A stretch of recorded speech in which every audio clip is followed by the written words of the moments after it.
What is the one defense that gave Joe Burrow fits the first half of last year? You guessed it, cover 2.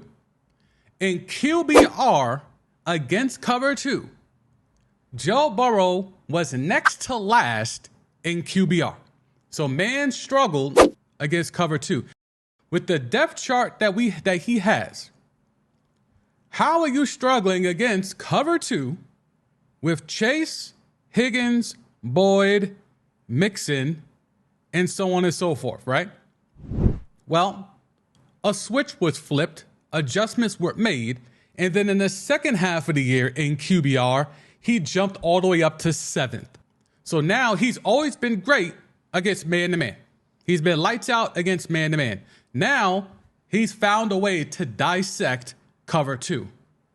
So now with an improved offensive line, especially with Orlando Brown Jr. here, and even Orlando Brown Jr. has been quoted as saying, they brought me in here to run the rock. When you look at the weapons here, and you're talking about Chase and Higgins as your wide receiver 1 and 2. Boyd in the slot is dangerous. He could be a number 1 or at least a number 2 on a lot of other teams. But the fact that he's in your slot lets you know how good T. Higgins is, okay? We know about Chase already, but it's the T. Higgins piece was like, wow, okay. Boyd is now the 3. He used to be the 1 there. Attacking defenses, with the running game, with an Orlando Brown. And the rest of this offensive line isn't bad. It's a good offensive line, but I think now with Orlando Brown, now you're talking great. He's that important. They went from a good line to a great line just by bringing in Orlando Brown Jr. If they're going to emphasize the run, like everyone is saying, you got to look at Joe Mixon here. You got to look at Joe Mixon here and kind of wonder, well, why did you restructure that contract? Look, I know he's got to have some offseason stuff. I don't really care about that in regards to judging a player in his performance. We're talking about the player that performs on the field, not what he does off the field. But in regards to his ability, the fact that the Bengals kind of leveraged his offseason antics to kind of lowball him and make him restructure his deal, I think he's going to eat crazy this year if they're really going to emphasize the run game. So the Bengals, who we know they could go crazy with 11 personnel. Imagine if they're able to dominate the run game out of 11 personnel because they have Orlando Brown Jr. now. How do you stop this Bengals offense? And I think that's why I still favor them in this division. Not to say that the O-line was trash last year, because it was not. But I think Orlando Brown Jr. being able to anchor that left side of the line and to create a lane where you can have 11 personnel and you can still truck people in the run game, that's going to be interesting to watch teams try to, defenses try to react and try to make adjustments on, because I want to know how you stop that. You could try nickel, you could try dime, you could try, to just play guys back and do quarters. You could try to do a lot of stuff. But what you're not going to do is load up the box. There's going to be a lot of light boxes when it comes to facing the Bengals here. So with that being said, how do you stop 11 personnel with a great O-line and a still really good running back, and then one of the better young quarterbacks in the league? This is an offense that should not be stopped. Now, the reason why I go with 11 personnel is because they ran shotgun hellas last year. I think over half the time they ran shotgun. And when they ran shotgun, they were able to run out of it. And now the offensive line is even better because of Orlando Brown Jr. How do you stop that? Please let me know, because I'm having a hard time figuring it out. And I will touch on the comments in a second. But right now, when it comes to this offensive line being improved, 11 personnel, Joe Burrow has figured out how to dissect cover 2. Joe Mixon probably wants to prove himself based off the offseason he's had. I don't see a lot of defenses that are tailor-made to slow down the Cincinnati Bengals. And I don't see a lot of offenses that can keep up with the Cincinnati Bengals. So to me, they're still the class of this division. Even though I love everything Baltimore has done, and we'll get there in a minute, but when it comes to finding out or favoring or projecting how a team's going to perform, I'm going to have to go with the Bengals, because the Bengals, with this high-powered offense and with allegedly improving the run ability on the line, I'm going to stick with the Cincinnati Bengals taking this division. And that's because the defense, I think, is a spot where, let me see. I'm not concerned about the front four. I'm not concerned about the linebackers. I think the weakness of the Cincinnati Bengals defense is going to be this back four. It's a lot of young pieces here. It's a lot of pieces where they're not familiar names. They're not guys that you know from other squads. It's a lot of youngins that are going to have to step up and make adjustments. And even though I'm not necessarily worried about the D-line pass rush isn't that great, okay? I'm not going to sit here and cape. DJ Reader, what version of him are we going to get? He's been very inconsistent, right? Hendrickson has looked the part at times, but he's another guy that is inconsistent. Linebackers are average. I don't think there's anything here. I don't think there's a game changer here or what have you. Maybe Corey has a feeling about, but that's more the DB, about, Owuzie, but I don't. I think the DBs here, the back four or back five, if they go nickel, I have a problem with. Don't like it at all. Not a fan of it. Not a fan of it at all. I don't. There's a lot of youth here. There's a lot of inexperience here.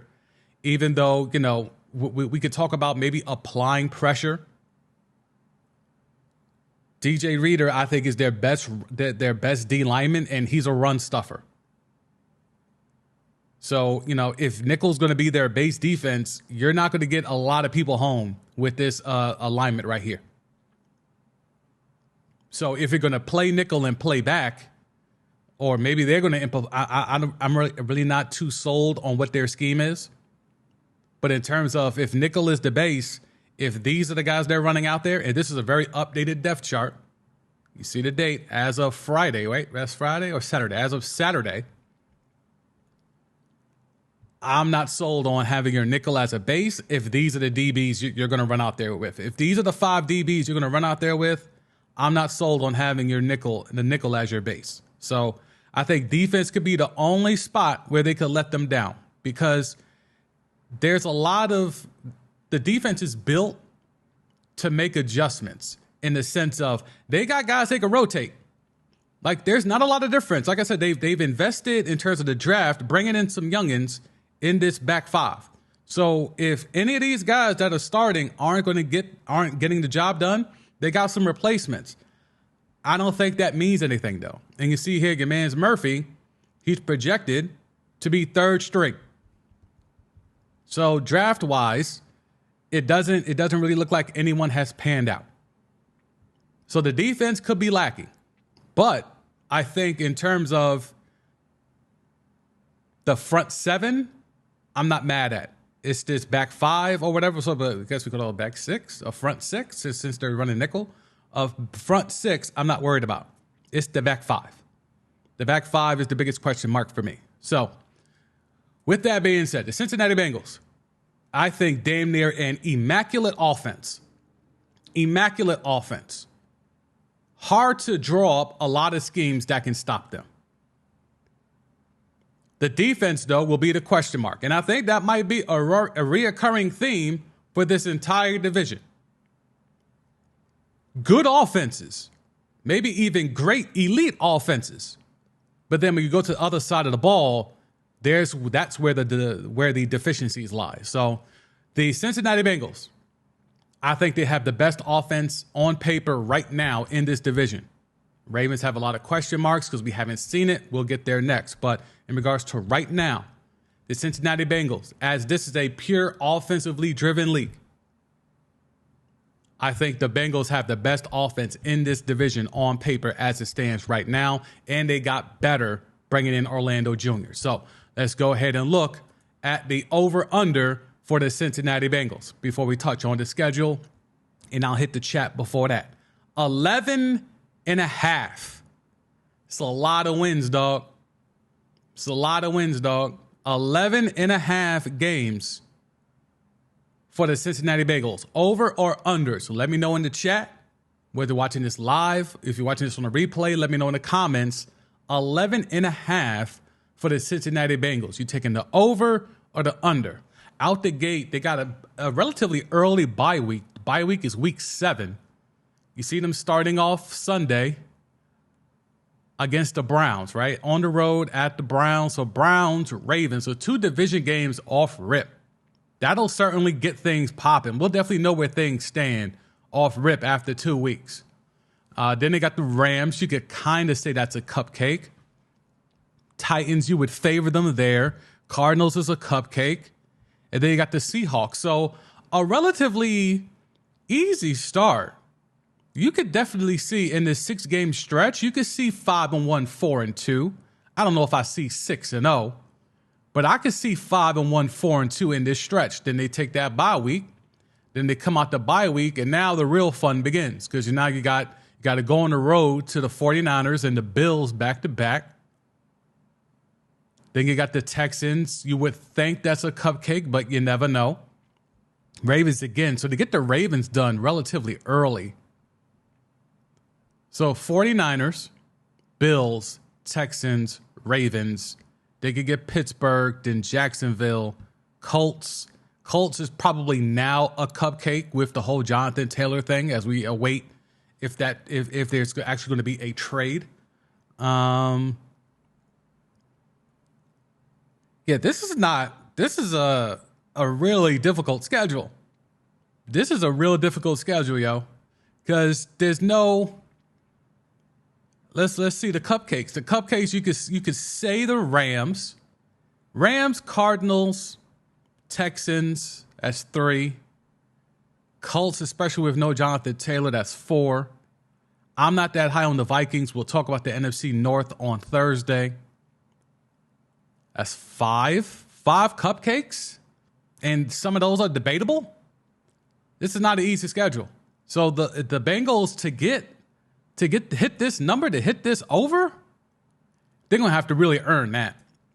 They're really going to have to earn that over because I find it a little perplexing to assume that this team is that good that they got 12 wins against this caliber of opponents.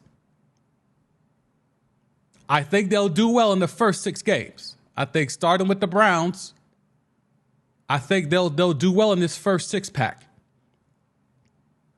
It's the other 11 that I'm like, I don't know.